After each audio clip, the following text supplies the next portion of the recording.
fazer o bem é dever cristão.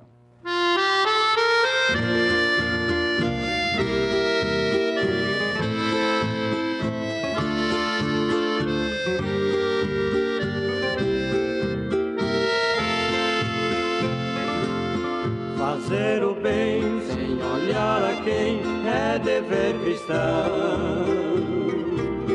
Fazer o bem sem olhar a quem, estendendo a mão.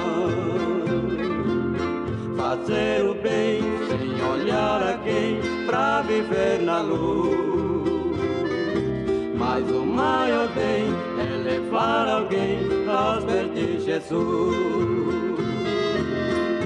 Por isso façamos o bem. Jesus nos mandou, mesmo sem olhar a quem, para vivermos na paz do Senhor.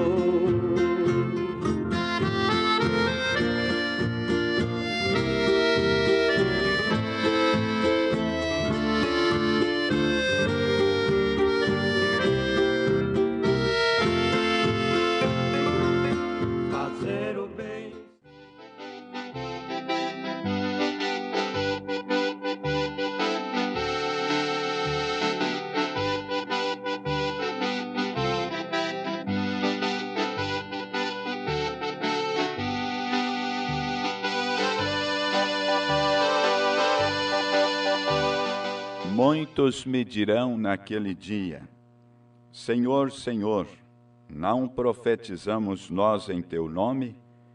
E em Teu nome não expulsamos demônios? E em Teu nome não fizemos muitas maravilhas?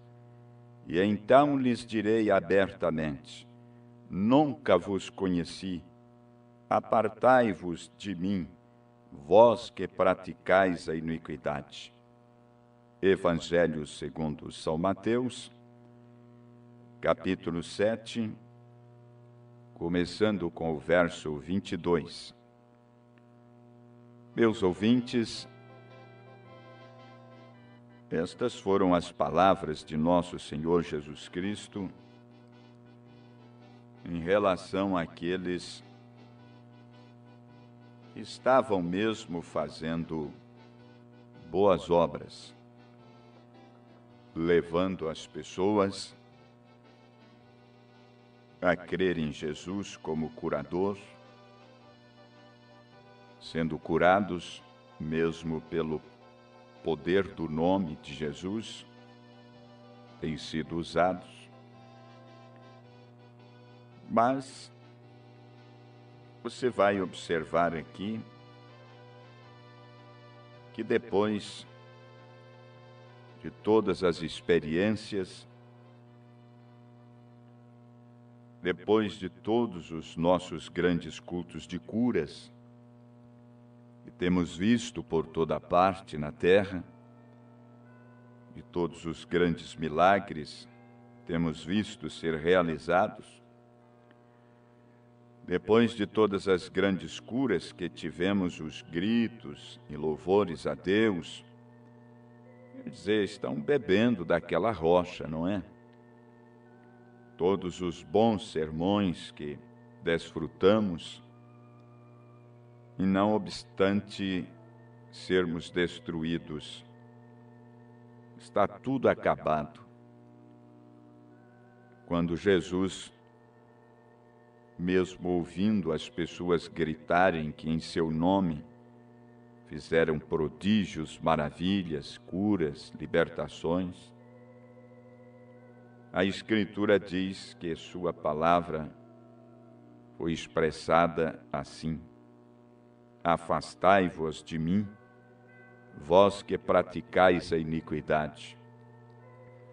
Agora você pode observar bem isto, que quão duro foi isso, depois de fazerem tanto, e agora ouvir ele dizer estas palavras. e ainda dizer: eu nem mesmo os conheço? Afastai-vos de mim, vós que praticais a iniquidade. Nós somos aconselhados nesse dia, por meio da mensagem do último profeta que tem visitado a terra, para examinar estas coisas, procurar encontrar as advertências de Deus, para não sermos condenados depois de tantas reuniões de milagres, curas, manifestações assim. Nós temos um reavivamento se aproximando, mas ele não é movimento, é de fato o avivamento da palavra, voltar ao princípio apostólico. E eu sei que isto é difícil, mas, irmão, qualquer pai que não corrige os seus filhos, ele não é um bom pai. Isto é correto, ele não seria um bom pai se não o corrige, embora a correção, no momento, não seja boa, não é bem aceitada. Há, de fato, um repúdio. Mas, quando passa o tempo, você vai descobrir que foi bom ser corrigido. Agora, vocês sabem, estas coisas foram-nos feitas em figuras. São Paulo falou disso aqui, na sua carta aos Coríntios. Você crê nisto? Isto foi um exemplo, ele citou, para que não cobicemos as coisas más como eles cobiçaram.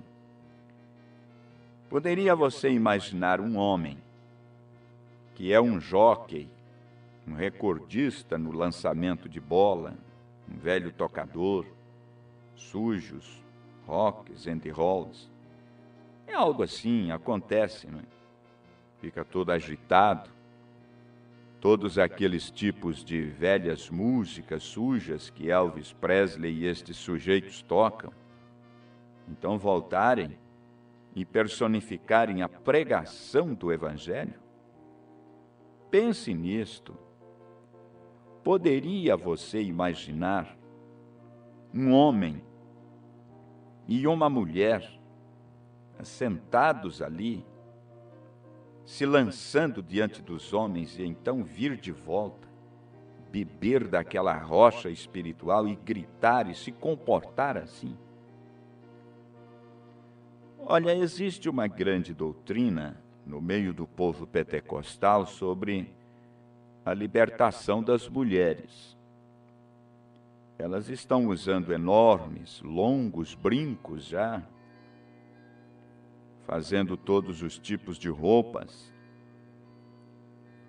E o profeta, em seu tempo, já presenciou tudo isso, e agora? Como é que estão eles? Ele se referindo a esse tipo de acontecimento entre os melhores que podiam ser encontrados, que são os pentecostais, ele disse de um sujeito, um jovem, que estava em frente à sua casa, em um caminhãozinho lá, há algum tempo, falando que a sua esposa pentecostal fala em línguas, da profecia e etc. Claro. E disse que a igreja toda usa shorts.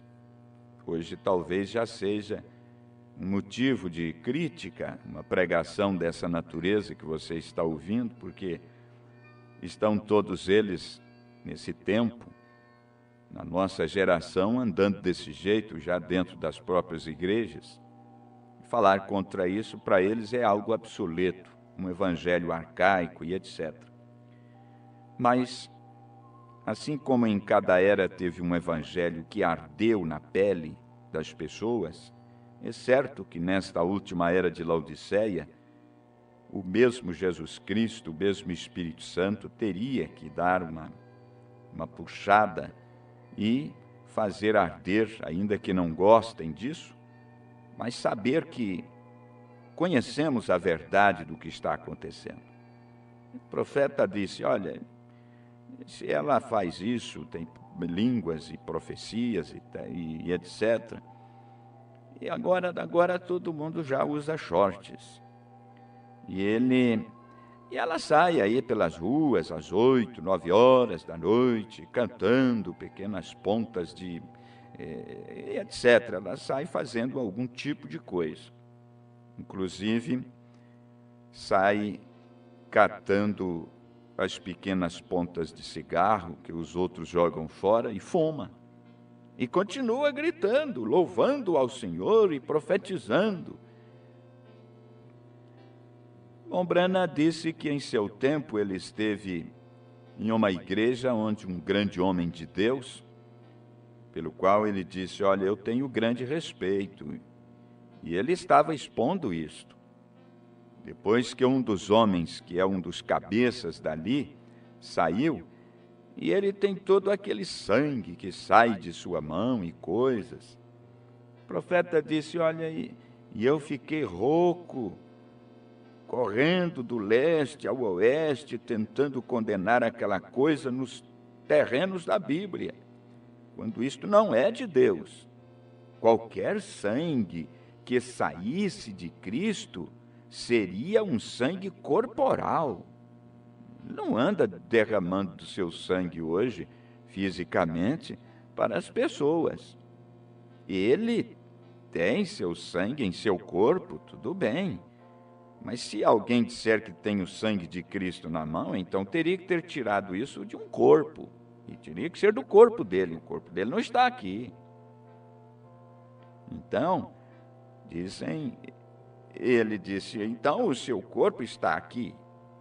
Como que você pode crer quando o ministro diz que tem? É o sangue de Cristo na mão lá.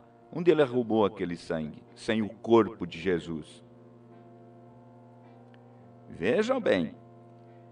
Então, se é que isso é tirado do corpo mesmo de Jesus, então a segunda vinda já terminou. Jesus disse: não creiais quando disserem: eis que ele está no deserto. Não creiais quando disserem: ele está aqui. Não creiais, pois haverá falsos cristos e falsos profetas que se levantarão, e eles mostrarão sinais e maravilhas que, se fosse possível, enganaria até o próprio escolhido. Então, ouvintes, disse o profeta: olha, eu já gritei isto do leste ao oeste. E finalmente, lá na costa oeste, ele disse lá, o velho doutor Canadá, que é um amigo do peito meu, ele se levantou, e outro homem que era o administrador de um determinado homem que começou com isto, um destes movimentos, ele subiu ali e deu um grande de azeite, sangue santo, ou sangue que será mostrado hoje. Eles lotaram lá o lugar porque anunciaram aquilo. E aí ele mostrou como debaixo do seu cinto ele tinha 2 agulhas que furavam. Qualquer um sabe que você pode furar este dedo e ele não sangrar, a não ser que você o aperte ou o esprema para sair sangue de um dedo furado.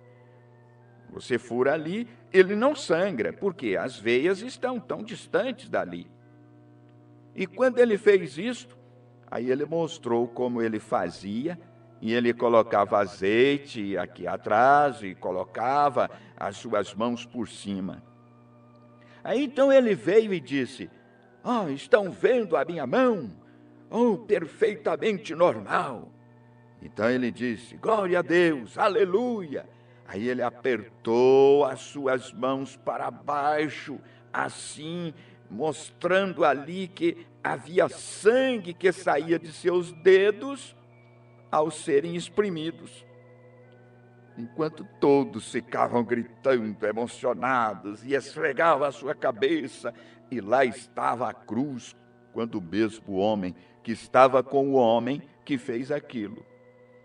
Quando isto foi exposto bem ali diante da audiência, abriu ali o seu bolso para mostrar o azeite e coisas.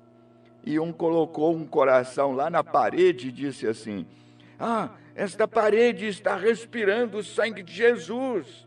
Olha lá, este é o coração de Jesus. Aí acha tanta gente para acreditar nisso, você fica bobo. E ele disse, um enorme velho texano lá entrou, não estava com medo. Aí ele dizia que se alguém encostasse naquilo, morreria.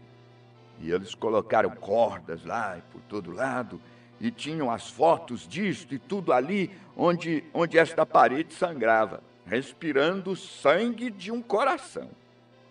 E este sujeito chegou e entrou na igreja, ele e a sua esposa, e lavaram a pintura da parede, e se assentaram lá atrás, e esperaram até que eles chegassem.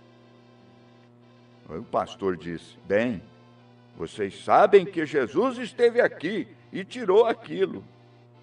Ele disse, Jesus não teve nada a ver com isso. Eu mesmo fiz isto. É isto mesmo. O negócio era outra história.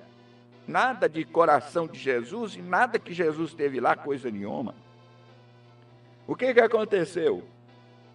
Ouvintes, isso é porque as pessoas são volúveis quanto à palavra do Deus vivo.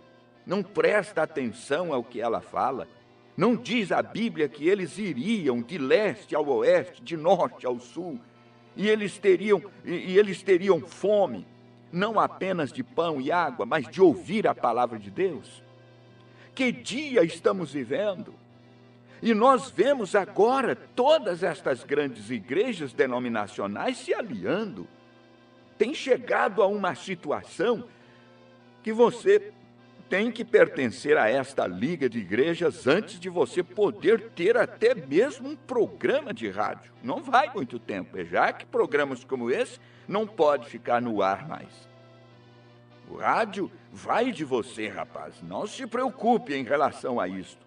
E o restante deles também, e todos os programas de televisão. Você terá que pertencer à liga de igrejas antes que você possa fazer isto. E quando você fizer isto, você não estará formando neste mundo nada mais a não ser a marca da besta, da Bíblia. Aí está você, como está tudo ligado, vê? Oh, graças a Deus, existe verdadeiramente um Deus vivo, ouvintes. Existe realmente um verdadeiro Senhor. Existe realmente uma verdadeira palavra. Existe realmente uma verdadeira cura. Existe verdadeiramente todas estas coisas. Mas, irmão, nunca, jamais baseie a sua fé em alguma pequena sensação, em alguma ordem de igreja, em tomar a comunhão, em comer da rocha espiritual. Você diz, eu sei disto, irmão, pois eu provei Deus. Isto pode ser exatamente a verdade, mas em que tipo de lugar tem isto caído? Esta é a próxima coisa. Em que tipo de balde isto caiu? Justo e injusto. Agora ouçam. Estes, em figuras, para que não cobicemos as coisas más como eles cobiçaram. Qual foi a cobiça deles lá? Ouçam, eu quero chegar só mais aqui um pouquinho adiante, se você me desculpar. Não vos façais, pois, idólatras, não disse São Paulo? Você diz assim, eu agradeço a Deus por não ser um idólatra. Mas espere só um minuto.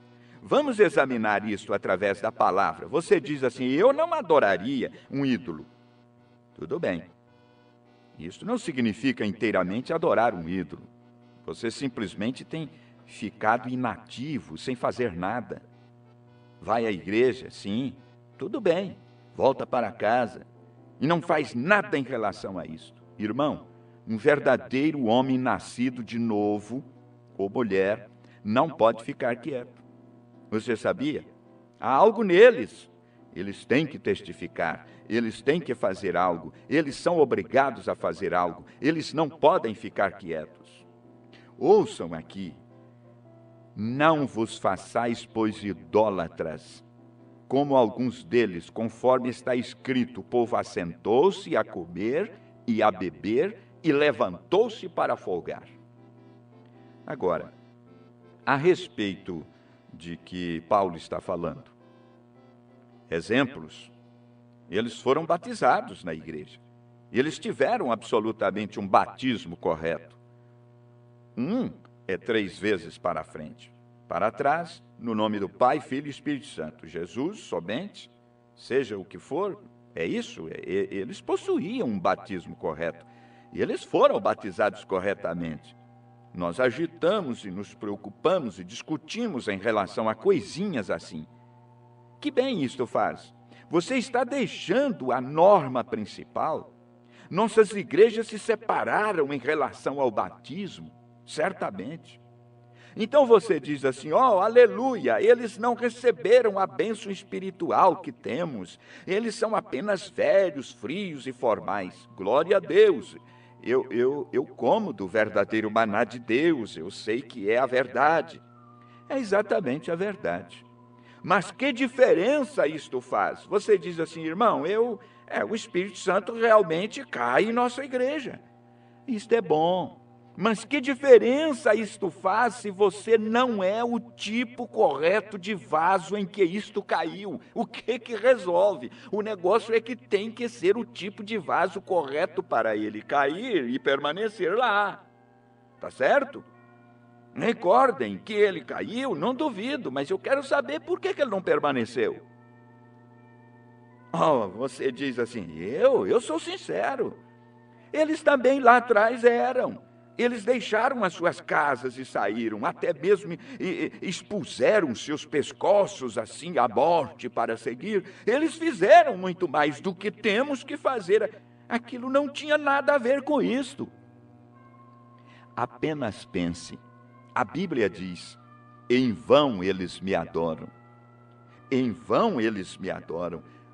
Uma absoluta e verdadeira adoração em vão. Onde isto começou? Exatamente no jardim do Éden, não foi? Com Caim. Ele adorou a Deus exatamente do mesmo modo que Abel o fez, mas em vão ele o adorou. Sim, Senhor. Há caminho que parece correto ao homem. Você diz assim, bem, por que é isto? Eu tenho me arrependido. Por que é que eu não estou certo? Eu tenho me arrependido. Eu acho que sou simplesmente tão bom quanto qualquer um. Eu vou à igreja, eu fui batizado, eu recebo as bênçãos de Deus. Eu amo um homem como o meu irmão. Eu sou ligado a todos. Eu amo um bom sermão. Eu gosto de ouvir a pregação e etc. Eu amo a palavra de Deus. Eu gosto de lê-la. E também receber bênçãos espirituais, e aleluia, eu posso profetizar, eu posso falar em línguas, eu fiz todas estas coisas.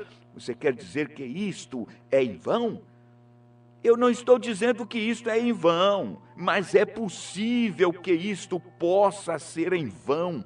Isto é correto, mas pode ser em vão. Isto depende do que você é ali. Isto é correto, eu sei que é. É o que você é, o que está recebendo isto. Se você não é nascido de novo, se não há realmente algo em você, então é em vão. Todas as bênçãos seriam em vão. Fazer isso, aquilo não resolveria nada.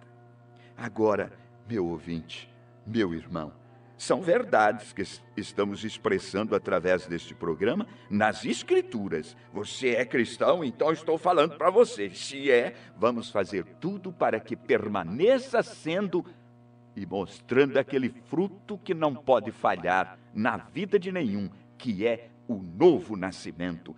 Deus eterno, complete estas palavras em cada coração ouvinte nesta hora e que as pessoas sejam visitadas pelo poder vivificador de nosso Senhor Jesus Cristo, hoje e para sempre. Amém.